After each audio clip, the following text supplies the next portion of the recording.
Hey everyone, today we're going to be making a Thai lemongrass and rice vermicelli soup. The best way I can describe this soup is while being its own thing, it's somewhere between pho and tom yum soup. And in fact, I went ahead and made a Venn diagram to show where it fits in. And if we zoom in, you'll notice that all three are going to take you on a trip to Flavor Town, and that's exactly where we're going in this video. And as an added bonus, at the end of the video, we're going to make a trip to the Asian grocery store to learn a little bit about some of the ingredients I'm using in the recipe. So be sure to stick around for that. And be sure to subscribe to the channel if you like what I'm doing here, and let's get to it. Okay, to get started, I've got an 8-ounce package of mushrooms that I'm slicing into quartered sections, as you can see here. I'm using cremini mushrooms, but shiitakes, oysters, or regular white button mushrooms would also work in this recipe. And I've also got 2 boneless, skinless chicken thighs that I've thinly sliced up. Placing these into the freezer for a few minutes prior to this makes slicing a little bit easier, and once you've done this, season them with a little bit of salt. Now that we have most of our knife work out of the way, we can go over to the stove top and place a soup pot over medium heat, and once that heats up, add a little bit of olive oil to the pan and go ahead and add the mushrooms. Give it a stir, add a few pinches of salt, and continue to cook the mushrooms until they've taken on a little bit of color.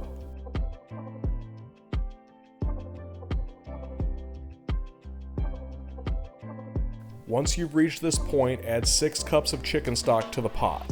We can also add 1 stick of lemongrass and 2 pickled red chilies. And usually with lemongrass, you have to bruise it with the side of your knife for it to release its flavor. I store it in the freezer in these bags, which has the same effect of rupturing the cell walls as you can see here. Either method will work.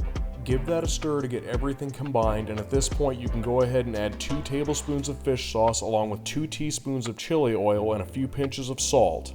Once everything has been added, bring the soup to a simmer and allow it to simmer over low heat for 30 minutes to give the lemongrass a chance to infuse its flavor. After 30 minutes of simmering, we can add our sliced chicken to the pot. Chicken breast meat or shrimp can be used in place of the thigh meat here, but be very careful as those can overcook and dry out very easily. And after a few minutes of cooking, the chicken will be done and we can go ahead and fish out our lemongrass and chilies.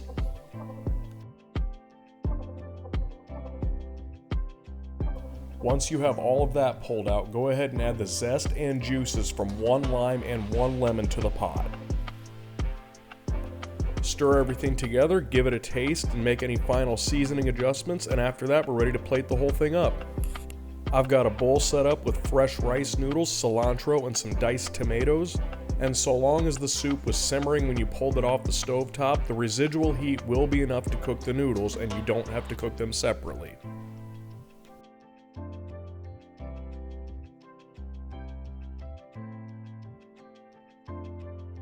And now that the soup is done, let's go ahead and make a trip to the Asian grocery store so we can learn a little bit about some of the ingredients that we've encountered today. This is one of the stores that's not far from where I live, and if you're unfamiliar, these places can be a bit intimidating and certainly confusing at first. However, this store and a lot of other stores have their aisles divided based on regionality, as you can see here. This can certainly help to categorize things as you learn more about each type of cuisine. But for now, let's head over to the produce section and check out some fresh noodles. In front of us here we have some fresh wheat noodles, and below that we have some fresh rice noodles. And if you're a fan of Thai noodle dishes, these sheets of noodles here are sliced up and used for dishes like pad see ew and pad ki mao, which is also known as drunken noodles.